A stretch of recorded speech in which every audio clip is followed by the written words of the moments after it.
Nehemiah chapter 1. The words of Nehemiah, the son of Hakaliah.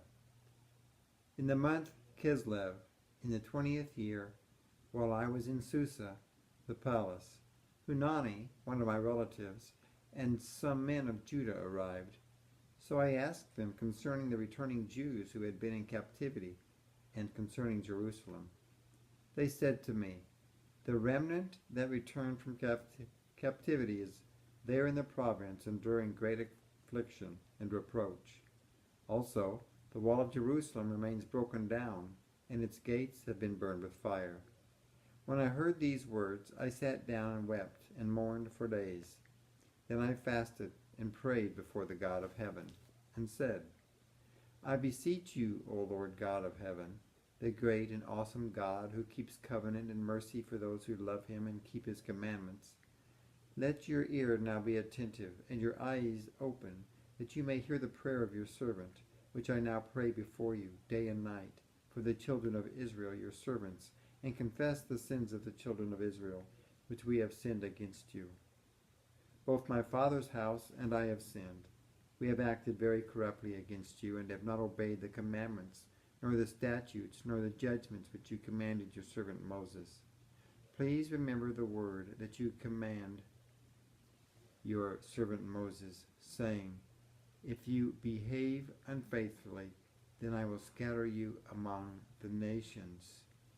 But if you return to me and keep my commandments and do them, though your outcasts are under the farthest part of the heavens, I will gather them from there and bring them back to the place where I have chosen to establish my name.'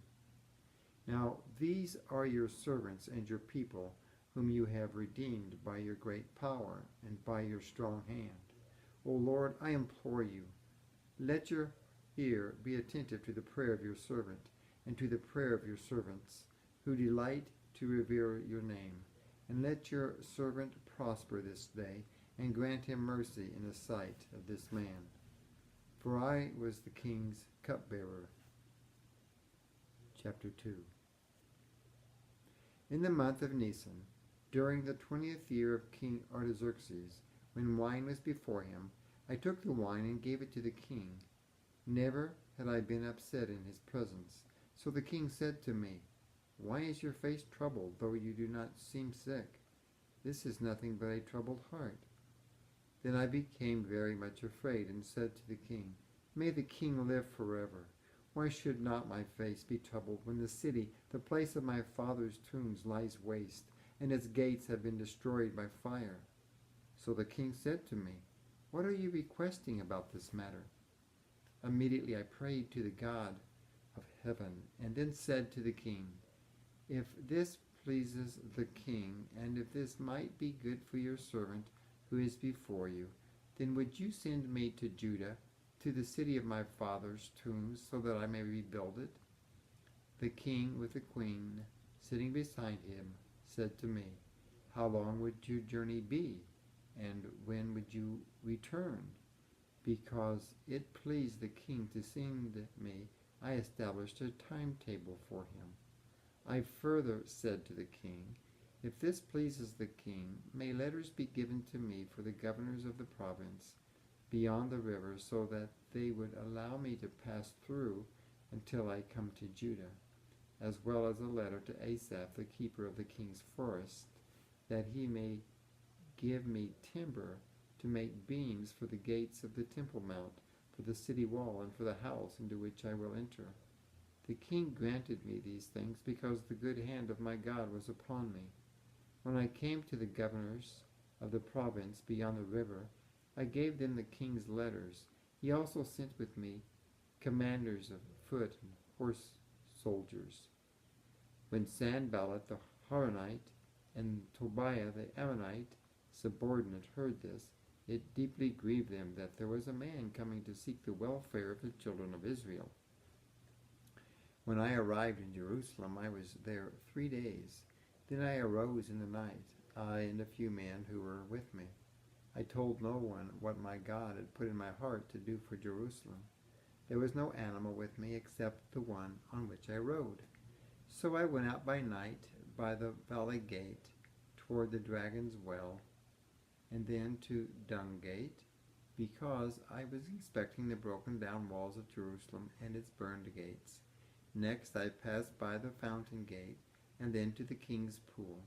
But there was no place for my mount to pass. By going up along the riverbed at night, I inspected the wall. Then I turned back so that I could enter by the valley gate and then come back again. The officials did not know where I went or what I did, since I had not yet told it to the Jews, the priests, the nobles, the officials, or to any of the others who would do the work. Finally I said to them, "You see the distress that we are in, how Jerusalem is devastated and its gates are burned with fire. Come and let us rebuild the wall of Jerusalem, so that we will no more be a reproach." Then I told them that the hand of my God had been good to me, and also about the king's words that he had spoken to me. And they said, "Let us rise up and build." So they strengthened their hands for the good work.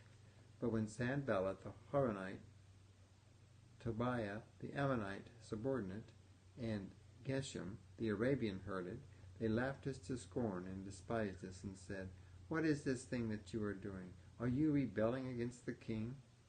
Then answered I them and said to them, "The God of heaven, he will enable us to prosper. Therefore, we, his servants, will arise and build, but you will have no portion or right or memorial in Jerusalem."